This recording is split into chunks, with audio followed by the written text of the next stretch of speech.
início os tratamentos de acordo com o protocolo estabelecido para a doença dele e cerca de 5 dias depois o Dr. Simão chamou-nos para conversar, para explicar o tratamento, de como seriam as fases seguintes, que propôs-nos a participação do Filipe no ensaio clínico.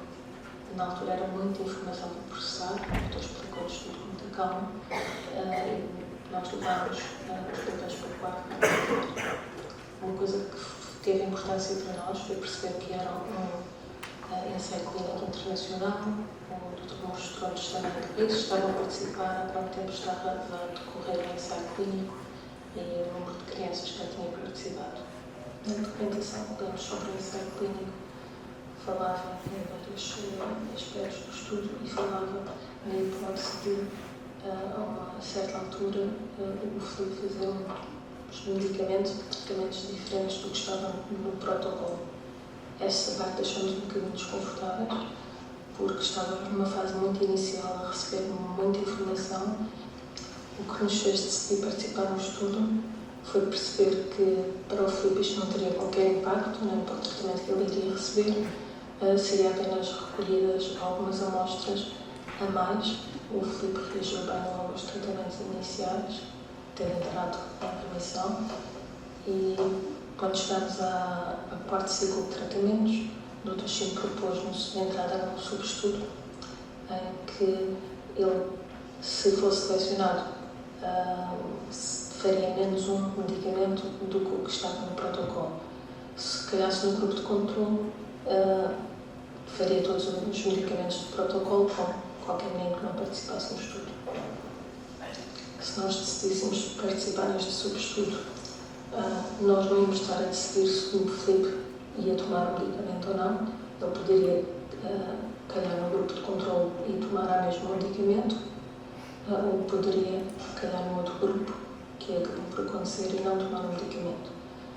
Na altura, esta decisão foi mais difícil, porque implicava mesmo mudanças no tratamento dele.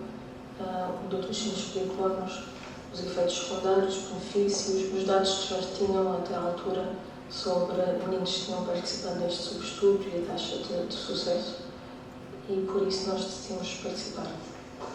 Quando o Filipe entrou no ciclo de manutenção, foi-nos proposto pelo Dr. Chim a participação num outro subestudo deste ensaio clínico.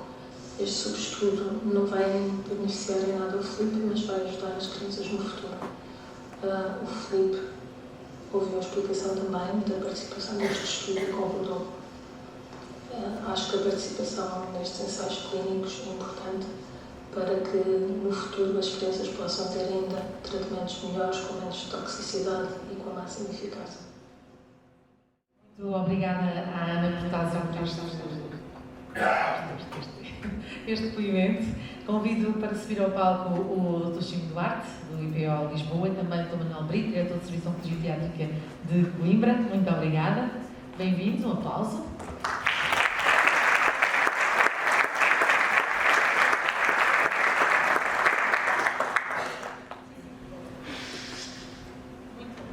Muito obrigada e vamos começar precisamente, eu acho que é um tema que ainda hoje, e começo por si porque foi citado várias vezes pela mãe Ana, como é que as famílias são abordadas? Como é que vocês, na verdade, escolhem? A Ana acho que já está connosco através do Zoom. Ana, bom dia. Vamos tentar encontrar a Ana. Bom dia. Olá, Ana. Obrigada.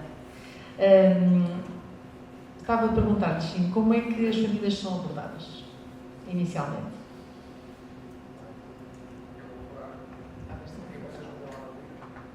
Já está, Chim. Conta atenção. 1, 2, 3, 4. Como é que as famílias são abordadas? O que é importante perceber é que grande parte da atividade em oncologia pediátrica no mundo está integrada no âmbito de ensaios clínicos. Portanto, como são abordadas de uma maneira muito natural.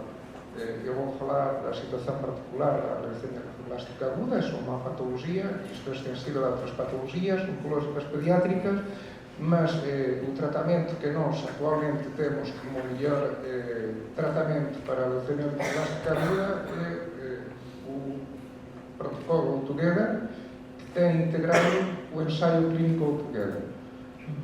Quando as famílias concordam com participar no ensaio, uma parte geral, que é o registro dos dados para anónimos para o conhecimento sobre esta patologia, e ao longo do curso do tratamento surge a possibilidade de participar em ensaios clínicos. Portanto, é uma evolução natural do acompanhamento da criança. Eu diria, Nelito, que as famílias, a partir do momento em que são abordadas, eu acho que há duas coisas. Primeiro, um bocadinho de receio. E depois o Dr. Google e o Dr. ChatGPT, não é? Vamos falar um bocadinho disto, Manel. Começando pelos receios. Para já, porque todos vimos filmes e todos temos muitos receios. E temos que começar a dar informação às famílias. E já lá vamos falar do guia, que é o que vamos apresentar já a seguir. Mas quais são os principais receios e porquê é que os pais não devem ir à net? 1, 2, 3. Em primeiro lugar, obrigado. Primeiro, troca. 12 anos depois de estar a ser chamado, é sinal que não se cansaram. Não, se todo. Tínhamos saudades. Em relação a participação em ensaios clínicos, eu, por exemplo, atrás, nós não estaríamos com 86% de sobrevida, que a Ana Maria disse, são os ensaios clínicos em pediatria. E é preciso ter consciência muito grande disso. Toda a evolução de resultados em pediatria tem a ver com a participação de doentes biológicos em ensaios clínicos. É internacional. Nós temos utilizado 86% em 2019. Quer dizer que os doentes portugueses utilizaram os resultados de outros países para ter de sobrevida. Porque o registro em ensaios clínicos dessa data era muito pequeno. O registro está aqui ao lado de simplesmente se não for verdade. E portanto, eu penso que temos uma obrigação de todos nós participar dos ensaios clínicos. Para os médicos é muito útil, porque é uma fonte de informação muito grande. Estar integrado no ensaio clínico ativo, temos uma aprendizagem muito grande, formação clínica científica muito grande, e acho que para os estudantes é importante que os médicos estejam bem informados. Para os estudantes, eu acho que estamos a propor o campeonato de tratamento neste momento. Os receios das pessoas, muitas vezes, é a experimentação. É que sejam usados como experiência. E o que se consegue dizer é assim: todos os tratamentos inovadores vieram de ser clínicos. Neste momento, a base científica é muito melhor do que há 10 anos atrás. É imensamente melhor do que há 10 anos atrás. E a base científica de cada ensaio clínico é cada vez melhor. Aquilo que eu tenho sentido dos pais doentes que estão em ensaios clínicos tem a ver, às vezes, com coisas um bocado estranhas. Lembro-me de um doente cujo receio era calhar no ramo experimental e ter um indivíduo internacional. Ele queria, ligou-se tanto para ver aquilo que era definido, mas tinha muito medo de calhar como medicamento experimental. E eu tive de transmitir. Então, mas esse medicamento é para evitar que haja um benefício adicional de resposta. Mas foi muito difícil para alguns pais entender isso. Aquilo que eu penso que é útil para as pessoas saberem é que, de facto, os ensaios estão bem desenhados. Quanto à retirada da medicação, é para minimizar efeitos secundários, sem que isso provoque um dano na sua vida. Quando há entrada de medicamentos novos, é para tentar aumentar a sua vida, sem que isso provoque um dano em termos de efeitos secundários. Acho que essa informação é importante para os transmitirmos e depois cabe aos pais dos estudantes e aos doentes resolverem se entram ou não. Claro. Até porque, de facto, os participantes podem, mesmo que o ensaio não seja para eles, como a Camiana dizia, não é? Mas há benefícios diretos e indiretos. Maior controle e zelo nos tratamentos, nas eventuais complicações, um acesso antecipado aos tais medicamentos inovadores que o Manuel nos falava, a questão de fazer parte de uma comunidade alargada de doentes e especialistas que, na verdade, quase constituem um fórum de partilha, não é? Ana, há bocadinho dizia-nos isso, não é? Que a importância de ter entrado neste ensaio clínico, mesmo com muitos receios. Ana, não sei se está aqui connosco ainda. Sim. Olá. Eu sei que teve, obviamente, como qualquer família, muitos receios, mas eu sei que teve 2 conversas que foram fundamentais. Sim. Portanto, na fase inicial, logo quando ainda estávamos internados no hospital, houve uma mãe que estava a falar connosco, a filha dela estava com a mesma doença, e eu perguntei-lhe se estavam a participar no ensaio clínico. E ela disse-me que sim, que não implicava nada do tratamento, que era mesmo só para recolha. Portanto, isto para mim foi importante. Um bocado mais tarde, durante um tratamento que o Filipe estava a fazer, houve um enfermeiro que estava a fazer o tratamento, estava a conversar, eles conversam bastante connosco, com os pais, enquanto temos ali aqueles tempos dos tratamentos, e ele disse-me, isto, quando eu comecei a trabalhar há 10, 15 anos atrás, os tratamentos eram muito diferentes, eram muito mais agressivos para as crianças. E isto foi uma coisa que a mim me fez pensar que, graças a estes ensaios clínicos, o meu filho estava a ter um tratamento melhor e que nós estamos a participar iria permitir que no futuro outras crianças tivessem tratamentos ainda melhores e menos agressivos. Claro. Então, também há aqui um lado altruísta que é muito interessante, não é, Chimo? E porquê tão poucos ensaios em Portugal? A que se deve ainda? Primeiro, voltar às questões que se estava a discutir um bocadinho, por dar mais uma perspectiva. Normalmente, os medicamentos, quando chegam às crianças, não estão a ser testados pela primeira vez no ser humano. Normalmente já passaram por fases de experimentação em adultos. Alguém poderia questionar então porque se faz um novo ensaio com medicamentos já se testou em adultos, em crianças, porque uma criança ou um adulto pequenino, uma criança tem características específicas que faz com que, às vezes, a dose que é do adulto seja excessiva para a criança e vice-versa. Às vezes a criança, para ser eficaz, necessita uma dose mais elevada que no adulto, e depois já um adulto normalmente não tem todo um processo de crescimento e maturação que assim que acontece na infância e que às vezes estes processos podem ser alterados pelos medicamentos. Portanto, a primeira segurança é que os medicamentos muitas vezes não é a primeira vez que se testam no ser humano, já foram testados em adultos. Muitas vezes os medicamentos, o que acontece é que já foram usados em pediatria, mas não nesta indicação específica para a qual o ensaio está a testar o medicamento. Então, já é um medicamento a ter solução em crianças. Depois existe uma figura nos ensaios clínicos, há várias figuras, isto tem que passar por comissões do medicamento internacionais, por comissões do medicamento locais, que têm que autorizar e dizer, vocês não são doidos, o que estão a propor está correto. E depois há um conjunto de especialistas que constituem um board que monitoriza os dados, com cuidado na segurança dos dados, porque nós fazemos ensaios clínicos para registrar informação e que sirva para o futuro perceber se é ou não é eficaz, e para isso temos que ter cuidado com os dados como são registrados e registrados corretamente, mas também tem acesso a como é que o ensaio está a decorrer. Os investigadores não têm acesso porque podíamos involuntariamente alterar os dados. Portanto, nós somos cegos para o que é que está a acontecer, mas há um conjunto de especialistas que em tempo real estão a ter acesso a isso e têm critérios muito estritos. Se o ensaio estiver a mostrar que é muito benéfico, o oposto está a ser muito tóxico, o ensaio é parado. Se for muito benéfico, continua com o braço experimental. Se for muito tóxico, ficamos pelo tratamento estándar. Tudo isto acho que são questões também para dentro da rede e da consultoria internacional e da maior vigilância. Tudo isto são questões que eu acho que ajudam a que os pais adotem esta decisão com mais segurança.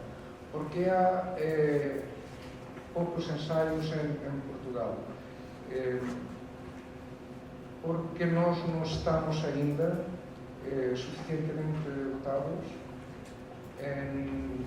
principalmente em recursos humanos, para poder ter uma maior participação em ensaios clínicos. Não é porque os clínicos não os conheçam, conhecemos quais são os ensaios que estão a decorrer, mas toda a burocracia e toda a carga de trabalho que supõe a participação no ensaio clínico normalmente ou é suportada pelas unidades de investigação, que normalmente estão mais dotadas para ensaios da indústria. Os ensaios pediátricos normalmente são ensaios académicos, são ensaios em que são os próprios médicos que são os investigadores e que definem o que acham que é importante melhorar, têm um conhecimento da doença, querem aumentar o conhecimento da doença e querem melhorar este aspecto ou aquele aspecto, enquanto que os ensaios da indústria são fantásticos, normalmente estão centrados numa molécula. A indústria desenvolveu uma molécula e quer saber se aquela molécula é melhor do que se está a fazer ou não. O ensaio pediátrico inclui tudo. São ensaios académicos e, portanto, não têm todo aquele suporte em recursos humanos e económicos para a condução do ensaio. O ensaio exige, na altura da submissão e na altura da sua condução, um grande esforço, identificar efeitos secundários, registrar efeitos secundários, registrar os resultados, fazer as monitorizações que são necessárias ser efetuadas. Essa dificuldade faz com que acabemos por não participar tudo o que nós todos gostaríamos de participar nos ensaios. Claro. Ana, volto a si, até porque o Manel queria falava da questão das ferramentas e da importância dos pais saberem mais para tomar decisões devidamente balizadas, poderia dizer. Sente, Ana, que no momento da decisão tinha toda a informação que necessitava, ou seja, sentiu a chamada literacia para a saúde funcionou no seu caso, ou seja, sentiu-se capacitada para tomar essa decisão? Sim, no início, o Felipe tinha acabado de ser diagnosticado, para mim até foi informação a mais. Uma pessoa que tinha muita coisa para pensar.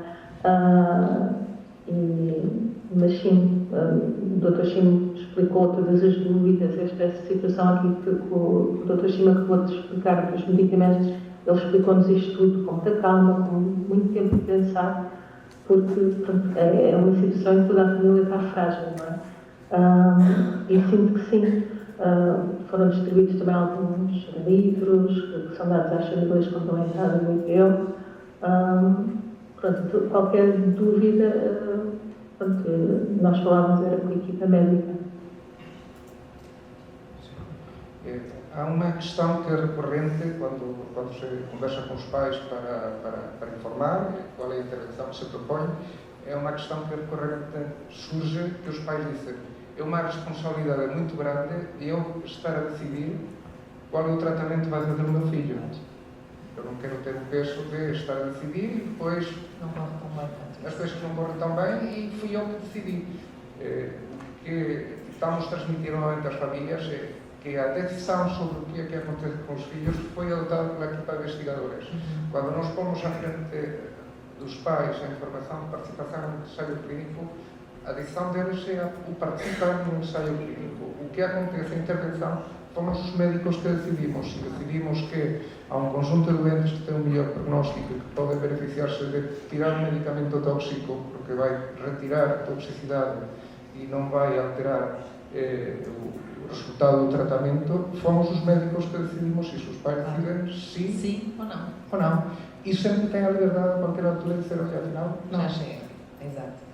Não, esta é fundamental, o envolvimento da família e, acima de tudo, uma família com todos os esclarecimentos possíveis. De facto, parece muita informação, mas como disse agora mesmo o Chimo, na verdade, quando a informação chega às famílias, já está, deixe-me usar a expressão, devidamente mastigada. Portanto, já chega para um sim ou para um não. Mas mesmo assim, e se calhar a Ana teria beneficiado imenso com este guia que hoje apresentamos, um guia que já também está lá fora à vossa disposição, vai estar também disponível para os centros de referência e para descarregar no Bipop, portanto todos conhecem o site da FROC dedicado precisamente a estas questões, um guia para pais sobre os ensaios clínicos. É um guia muito prático, muito simples, uma adaptação de uma publicação americana, American Childhood Cancer Organization, e a adaptação é da responsabilidade destes dois senhores que aqui estão, portanto, as reclamações só no final a estes dois senhores. Mel, como é que foi, para já, o porquê da importância deste guia, que é muito, para além de ser muito prático, tem informações muito claras, numa linguagem muito, muito simples. Isso parece também fundamental. Como é que foi adaptar este trabalho? Obrigado. Está claro, é obrigadíssimo. Não, eu acho que é importante que as pessoas, quando assinam créditos das três coisas, uma delas é: nós precisamos de recursos. Ok? Eu preciso das recursos estudantes. E vou diferenciar um amigo meu. Eu acho que os hospitais têm que se adaptar aos doentes, não têm que ser os doentes adaptarem-se aos hospitais. E, nesse sentido, a vossa capacidade de luta dos doentes é importante. As reclamações dos pais dos doentes têm um peso muito maior do que as reclamações dos profissionais. E, nesse sentido, eu acho que nós precisamos da vossa ajuda para colocar os ensaios clínicos em um regime de entry. Para isso, as pessoas têm que perceber que têm de participar no ensaio clínico. E este desafio é lançado pelo FROC, e eu colaborei com o Chico Calou, no sentido de dar por um texto claro que as pessoas pudessem perceber sempre que participar no ensaio clínico, particularmente nos ensaios clínicos de fase 3, que é muito importante para nós, porque é que eu quero as duas doenças. Porque há várias fases de ensaios, não vou entrar por aí, fase 1, fase da cristalização, e a indústria. Todos estamos interessados em colocar os nossos académicos no curso da linha em Portugal, ter apoios institucionais para realizar-se, para que esses ensaios entrem em prática. Porque não é por falta de vontade nossa, mas realmente a exigência de trabalho implica que se tenha apoios de pessoas que não implementam para os pôr em prática. E, portanto, nesse sentido, achamos que era importante colaborar no projeto de prova e com o professor Monsenhor. Sem dúvida, o guia está muito, muito prático. E, portanto, convido toda a gente no final, já sabem, saem daqui com um saco cheio. Ele é um chi, ele é um lenço, ele é um guia. Saem daqui com muita informação e alguns brinquedos. Muito bem, diga-me. Há uma coisa que disse que eu acho que é importante, que é a participação da família. Sim. Isto é, os pais têm de decidir e os estudantes têm de decidir. Exato. E é um dos que os estudantes decidem muito mais cedo. Pois, ia perguntar isso, a partir de que idade é que as crianças estão envolvidas nesta decisão? Então, eu diria que a partir do momento em que o cliente Perceba. a decisão, tem que ajudar a decisão, tem que consentir, tem que assentir, isso e em todos os estudantes. Nós temos que explicar o que é que vamos fazer. Ok. E a decisão dele vai depender de idade, mas também vai depender do nível de nutrição que tiver. Claro. Estou a assistir é que os miúdos com mais patologia estão muito. Sem dúvida, sem dúvida. Queria saber, Chico, quer acrescentar mais alguma coisa e depois passar à plateia para uma ou duas perguntas. Mas era precisamente isso. Nós temos aqui famílias que podem ter dúvidas, várias questões. Há uma questão que eu já posso, por exemplo, avançar, que também cria receio nas famílias, que é a aleatorização, a randomização. O que é isto? Se nós temos uma intervenção diferente do tratamento estándar, a criança faz um tratamento ou outro ao calhas.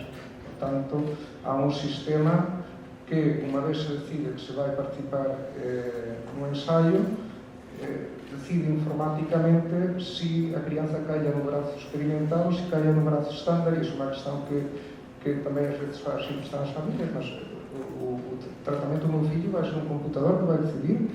É importante que não seja o médico e não seja a família a decidir qual é o tratamento, porque para que os resultados de um ensaio sejam válidos e confiáveis, tem que ficar homogeneamente distribuída as características das crianças, em termos de idade, em termos de género, em termos de grau da doença, tem que ficar igual distribuído no braço de intervenção e no braço estándar. Nós seríamos incapazes de fazer isso. É um computador que sabe já quantos meninos e quantas meninas é cada braço e o próximo é a calhas, mas empurrando un poquito a moeda para o lado que ainda falta colocar no estandarte Não, só queria acrescentar a segurança que existe por trás do ensaio.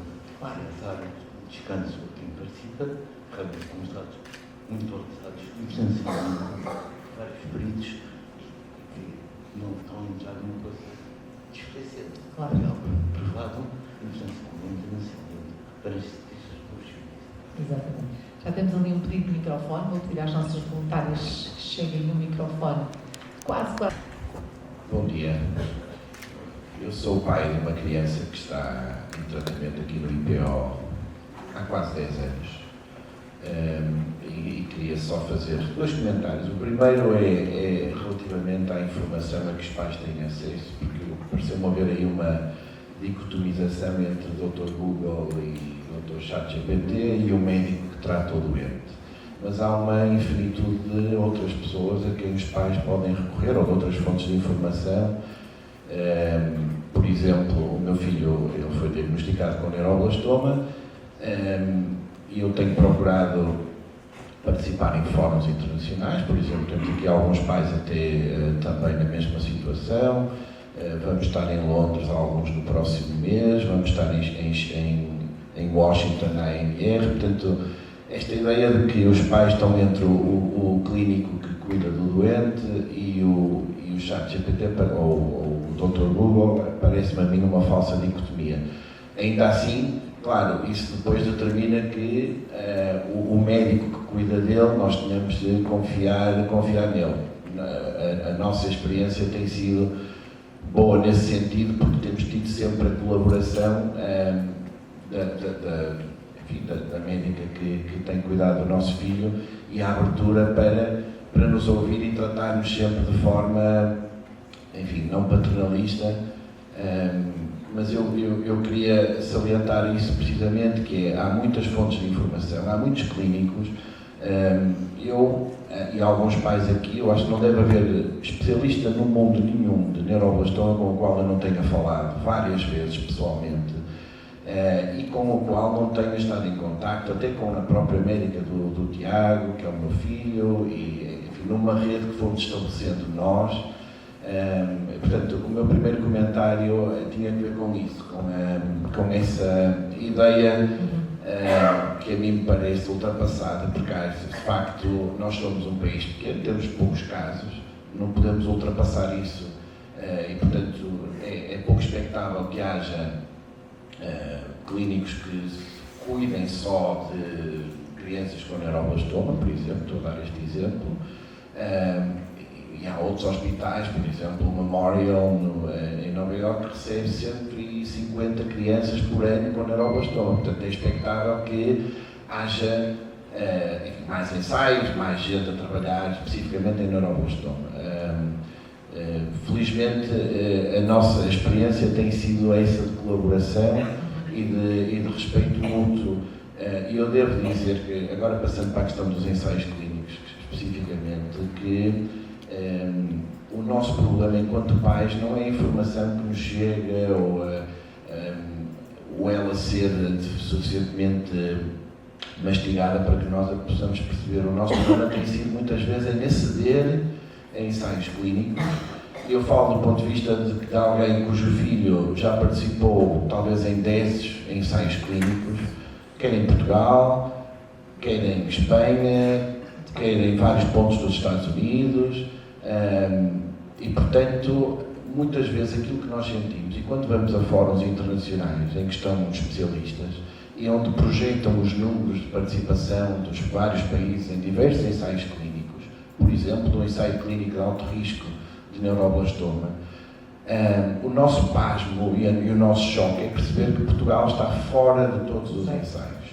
E há 9 anos, precisamente há 9 anos, porque foi em fevereiro, eu fiz este lamento à doutora Ana Lacerda, que eu não sei se está aqui. Acho que não. Hoje não está, pronto, mas como coordenava a CIOPEN em Portugal, eu fiz este lamento e na altura até organizamos uma reunião em Lisboa, no IPO de Lisboa, onde esteve o Dr. Nuno Farinha, que eu penso que já ouviu ali embaixo, e estava na altura também a pessoa que digamos que interligava o Infarmed e o IPO, que era o Dr. Nuno Miranda, e que agora parece... Pronto, eu só para dizer isto, e vou terminar. Há 9 anos, nós lamentamos que a nossa situação era esta, era que não havia ensaios clínicos, não havia acesso. Aliás, há 9 anos, nem sequer havia acesso ao anticorpo, que já tinha sido aprovado pelo Infarmed, e em 9 anos,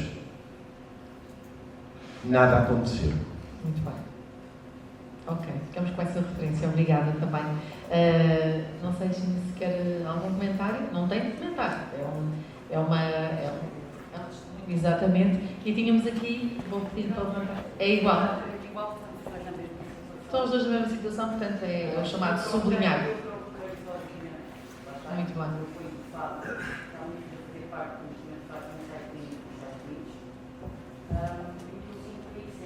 Não há, muitas vezes, a abertura, não há da parte de quem nós somos a informação sobre o que é que podemos mais e como é que podemos fazer. E esse Dr. Google, ou essas redes sociais, no meu caso, foi um bocadinho que me ajudou para descobrir o DFMO nos Estados Unidos. Mas uma coisa é uma rede social de partilha com alguém que se conhece. Pronto, mas para eu procurar, mas eu ao início procurei sozinha.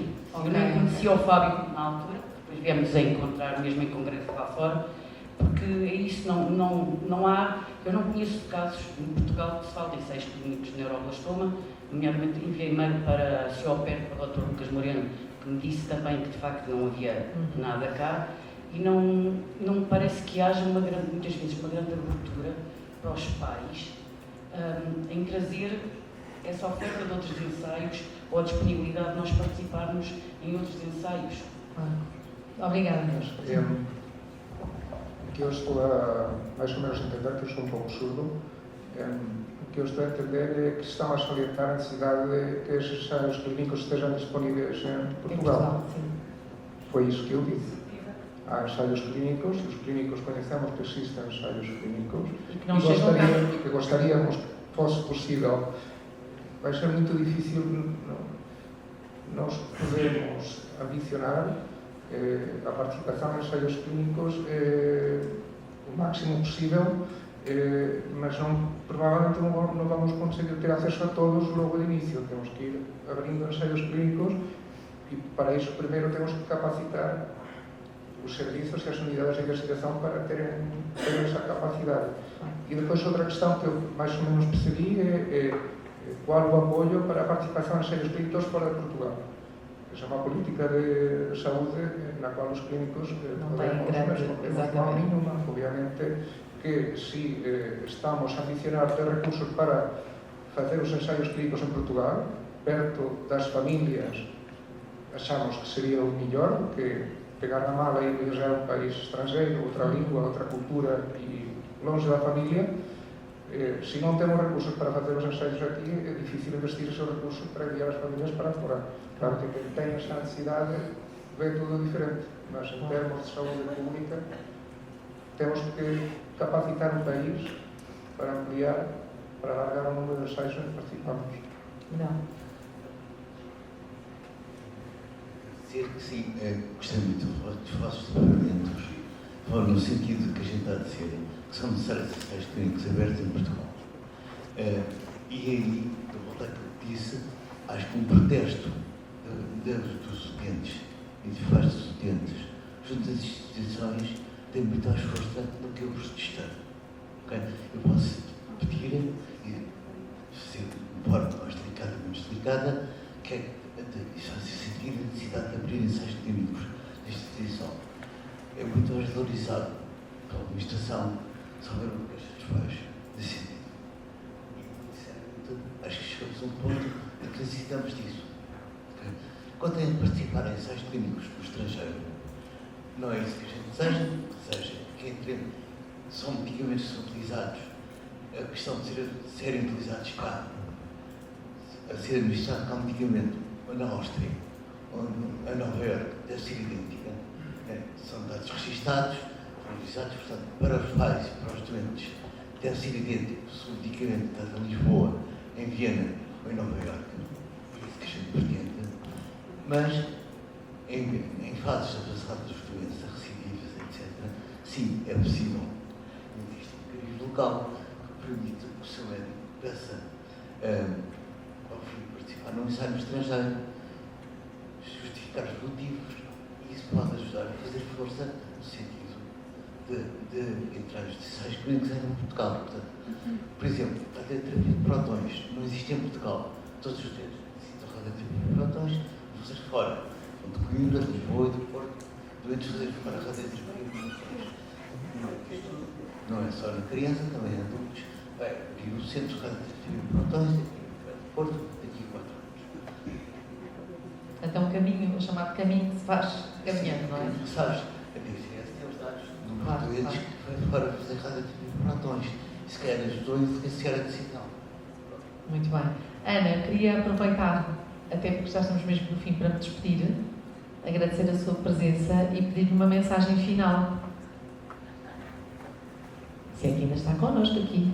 Estou. Claro, desculpem, nós estamos com um delay. Obrigada também por me terem convidado a participar.